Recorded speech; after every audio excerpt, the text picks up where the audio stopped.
এই ফিলটা মানুষকে দিতে হবে যেটা সিকিউর প্লেস।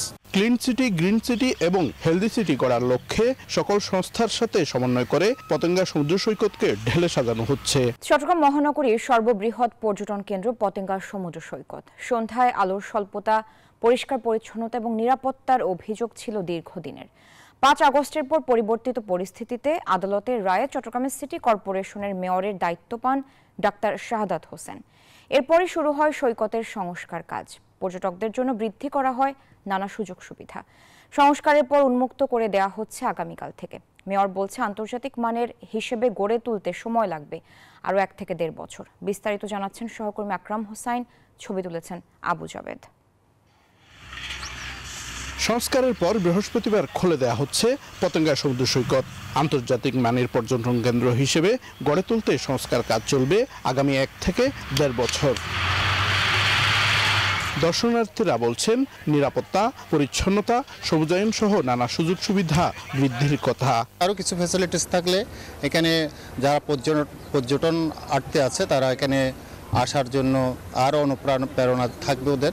এখানের মানুষ একটু কম সিকিউরিটি ফিল করে, যার ফলে সন্ধ্যার পরে আসতে চায় না সহজে।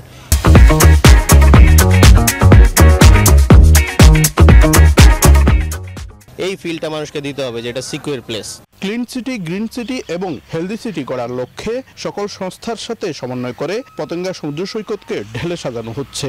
সংস্কার কাজ পরিদর্শনে এসে Chittagong city mayor doctor Shahadat Hossain জানান, দর্শনার্থীদের কথা চিন্তা করে নানা সুযোগ সুবিধা বৃদ্ধি করা হচ্ছে। আলটিমেটলি সন্ধ্যার পরে যারা ইনসিকিউর ফিল করে আসতে, তারা কিন্তু ইনসিকিউর ফিল করবে না।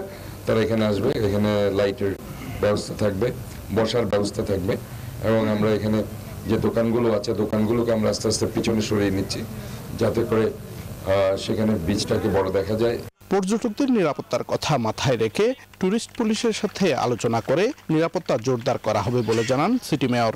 মাদকাসক্ত হয়তো বা ছেলে থাকতে পারে, কিশোর গ্যাং থাকতে পারে, যারা এগুলি উঠিয়ে নিয়ে যায়, এই বিনগুলো যাতে উঠিয়ে নিয়ে নেওয়া যায় সেই ব্যবস্থা একটু করলে পরে হবে। হাইওয়ে পুলিশকেও আমরা সেটা বলবো।